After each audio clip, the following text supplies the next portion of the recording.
push us through a game number 3. Mobile Geekfam Legends. and all our esports back on resume.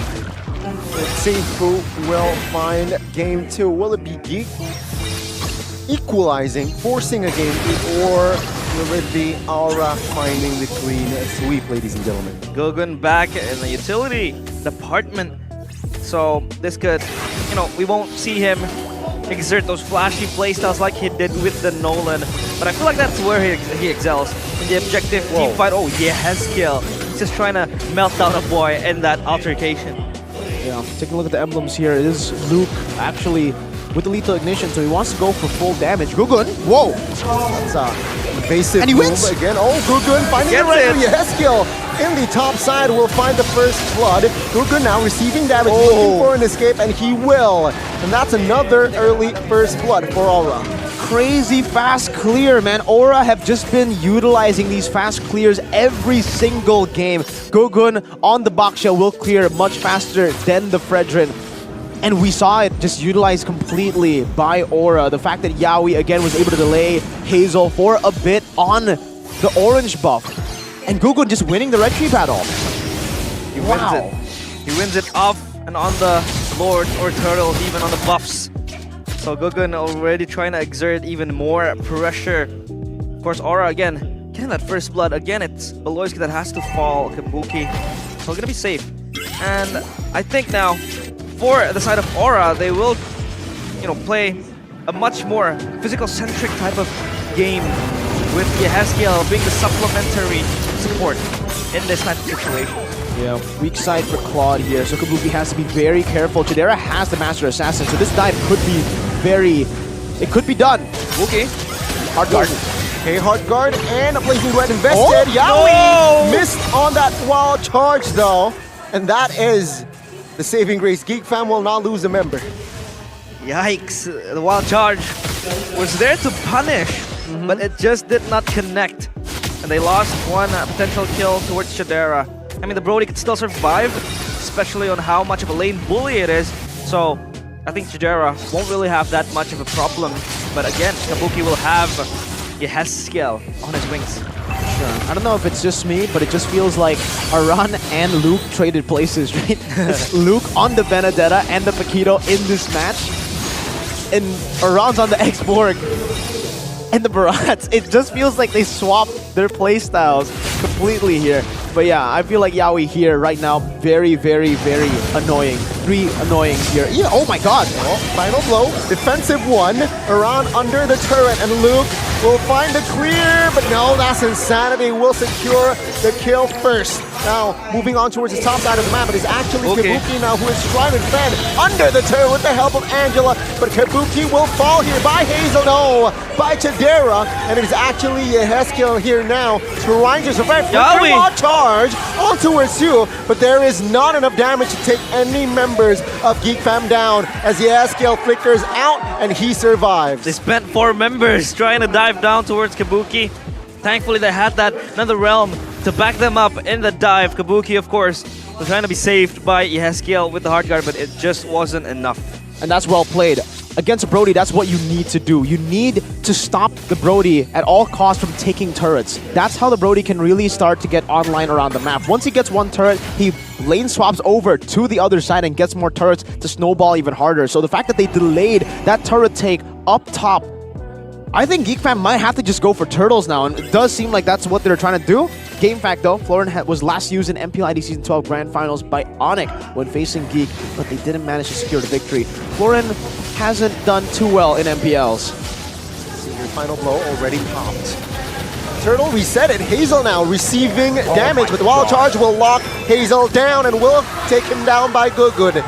Luke now looking for Yaoi, petrified invested. Yaoi looking for an escape under the turret, but it seems like Luke will be able to find the outplay. Yaoi! 200 IQ. Luke was chasing him like a dog chasing the bone. But Yaoi was so sly in that little pickoff. He's able to kill Luke in the process. Holy. That was crazy. That was crazier than crazy. Yaoi, solo kill versus Luke solo with the turret. That was incredibly well played, man. Stellar mechanics, good spacing, good side steps away from the eye for an eye and a dash. And now I think it's apparent we don't see Luke a lot on the Benedetta. Maybe he's just not comfortable on it, man. Feels like it's just weird seeing him on this pick. Why haven't we been able to see, you know, his Lapu Lapus? I mean, he was renowned for that, but Yeskiel is in trouble. Taunted Flicker away. Will have the space, but it seems like now Geek will not commit on towards the mid. Flicker wall charge on towards 2 damage though. Will it be enough? Netherrealm committed by a boy. And let's see. Will it be the recovery? Geekfam, reinforcements coming. Luke looking for an escape. Blazing duet as well. In the side of the Aura side. Chidera will be taken out. Aura looking for Luke, but it seems like Luke will is able to escape as Gugun makes sure that he will secure the kill. Finally a 5v5 ensuing. Yaoi is so aggressive with the Grok, with the wild charges and the flickers. They're able to insinuate the fight. And Aura again coming up on top. Geekfam again being left behind. It's like a deja vu from the first match. Roadkill Luke, man. Gugun just drove him down. Oh my goodness. Roadkill. Oh, Aura are really feeling it here. The way that they've been playing the game, the tempo has been phenomenal. Every single time, never stopping the pace and really capitalizing on every single thing that Geekfam are doing wrong. Every time they rotate a bit too prematurely, just with 2 members in the mid lane, overextending just a bit, it's always Aura with their mobility advantage again. Just like in game number 1, the fact that all of them had Wilderness Blessings, the fact that they were able to rotate around the map fast enough, gave them the advantage, and it's the same here. It does feel like Geekfam aren't able to really handle the pace of Aura. The fact that Aura right now are able to just control every single lane, no turrets taken by the way, despite it being a Benedetta. A guy that you would expect to be the one split pushing. Oh no, Luke. Eye for an eye, final blow to escape, and there you go. See, Aura, they still haven't managed to take down the mid. Maybe, just maybe, that will be their next agenda. I wonder what made Luke change his playstyle so, so much. Maybe that's what the doctors ordered? maybe the doctors ordered wrong, because, man, he was doing so well last week on the Lapu Lapus. Now he is getting outclassed by Aran. He played a Benedetta, the Paquito against Aran, the guy who mains these 2 heroes. He'll be able to pop off on you. He knows exactly the limits on these heroes. And right now, we'll take a look at the items, man. That War Axe, the Brute Force, and also this time Kabuki getting that item Power Spike. He should be able to hit it in the next few, well, just a minute, I think. 9th minute, he should be able to get that already. Meanwhile, for Chidera, he's quite far away from, well, he actually technically has the Power Spike, but again, because he is behind, he is further away from actually reaching the Power Spike. And Luke hasn't been able to activate the side lanes. Yaoi again! Flicker wall charge, another round committed. It's a 4v4 now with the hard guard in place. Let's see, a boy and Hazel in the front side of the map. But take a look at Gugun targeting Last Insanity with the help of Yeskiel will find Maloyski. Now Hazel looking to find a front line, being the front liner, finding the kill with the help of Chidera as well. Luke misses the skill, it seems like, and that is 1-for-1. Feels like it is a shadow of his former self. It's not the same Luke we have seen last week.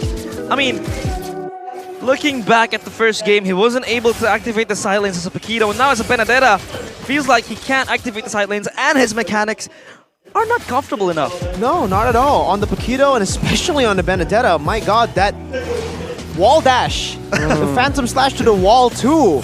And it wasn't even Yaoi's wall, it was a random wall in the Lanadon. See here the Lord, though, actually poked by Geek. Gugun in there with the retribution as well. Now, in the collapse, Kabuki with the blazing duet finding one. Will he be able to find 2? Chidera falls as well. 2 members taken out as Kabuki secures the double. That's a 2 members taken out by Aura. Gugun schools Hazel in that retribution fight. You want to win 50-50s, man? I'm the 50-50 king now. As Gugun secures that Lord Steal. And it's just going downhill for Geekfam. And Hazel was the guy with 100% neutral objective control last week. Now Gugun is showing him what the Rookie of the Week, Week 1, Week 2 can do. He really wants that Rookie of the Week title back. Maybe even looking for Player of the Week, the way that he is playing right now. These retries are so crazy for Gugun. Usually it's set up, etc. This time he's just driving by, retreeing.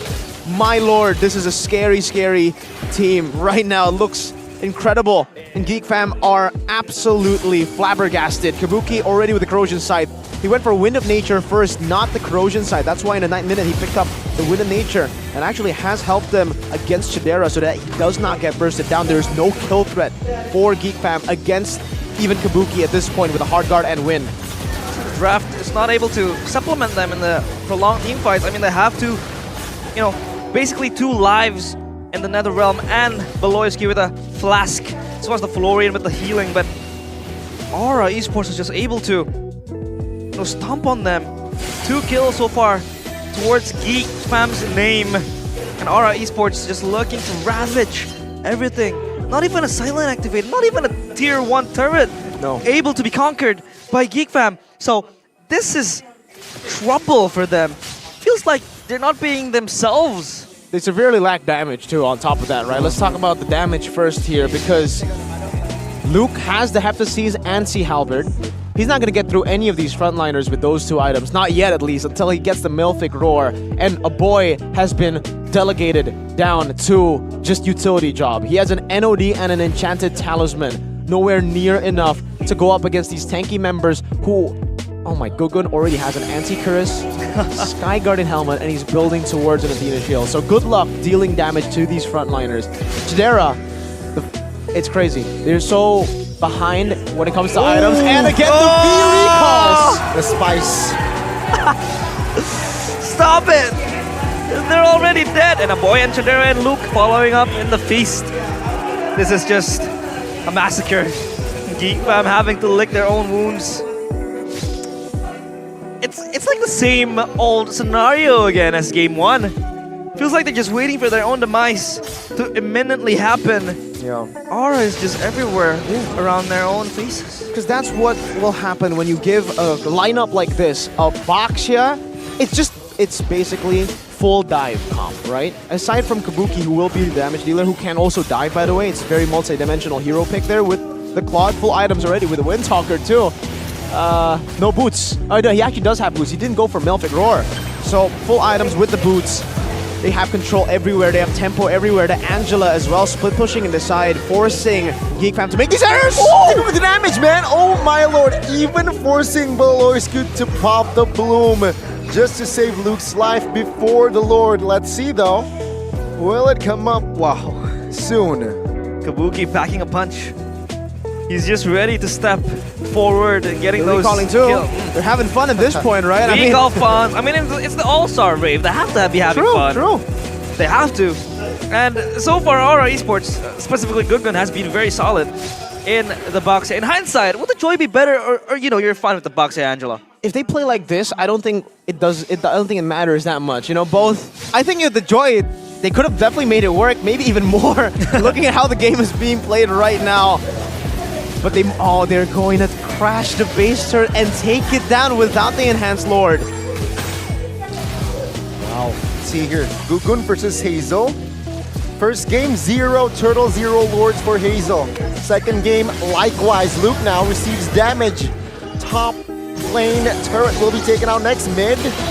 And Aura has not yet pulled the trigger, looking for that opening, and Yaoi finds a flicker while charged. Nether Realm triggered as well. Last Insanity, everything in the kitchen sink. Brody, though, will find Yaoi, and perhaps that will be enough. Aura looking for the hills now. It's a 5v4, and Geek, they lost all of their turrets, but they find one. Still an even trade, I think, for Aura. They're able to crack the base wide open. It's just a matter of the finishing touches and how they're going to try to close out the game. Not even at all, definitely. I would say it's a massive win still for Aura. They lost their rover for 3 base turrets? Man, I think any team will take that trade any day of the week. If they are given that trade, they'll be very, very happy. Ecstatic, even. Oh, man. Fleeting time already. At this point, I'm just waiting for the Holy Crystal for Yehez's kill. It snowballed so much on...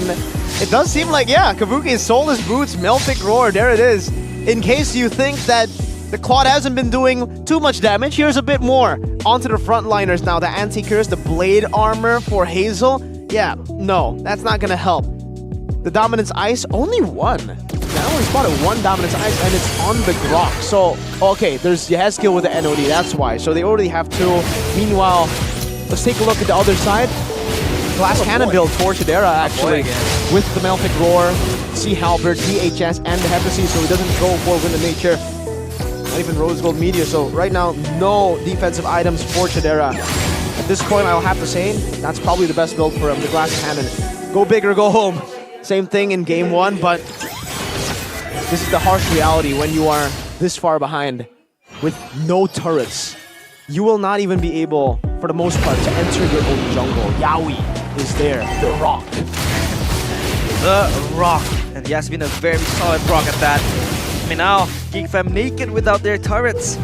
The Lord, this time, in the eyes of Aura Esports, will Geek be able to turn the tides around? Hazel, though, engaging, and Yaoi as the victim. Kabuki 1v1 against Luke. Upside. He's okay. Both are okay. Now let's focus on the Lord area here. Yeah, Geek, they are waiting to react. Zara, they are taking their time here. No hurry. They have slow pushes built up top, mid, bot, every single lane with these super minions already. So really, Aura are in no rush. That's why they're constantly just pulling the Lord over to the reset point so that they can play around it a bit longer. Hazel's doing a good job at pulling it though. Geekfam will have to make a decision. At this point, they have to risk it. With the Enhanced Lord taken, I'm not sure if they can defend. Flicker, wall charge on towards one. Completely. They will not collapse. Oh, Feather Round committed already. Around loses his Viraga armor. Oh, take a look at the backside. Final committed. Yes, kill. Finding one. Luke escapes. But now the damage. Chidera flickers. Good winner. But no. Chidera would secure the kill. Kabuki. The backside will lose his mortality. Take a look. Is this a mistake? As Kabuki will be shut down by Chidera, who finds a double. Yaoi pops the conceal and Aura. This might be a blunder. Light at the end of the tunnel, but Aran is back! Last decided with the flicker as well! We'll find the shutdown onto Shadera. And it seems like they oversay in the mid as Luke will fall as well. And only a boy is left in the Land of Dawn. Light was there, but it was dimmed down by Aura. Now they're looking for the last member of Geekfam. The crystal, and it's in their eyes. Sin, a boy will not be able to hold on for long as Hazel now in the fray. But it seems like Yehezkiel will target the base, and the base will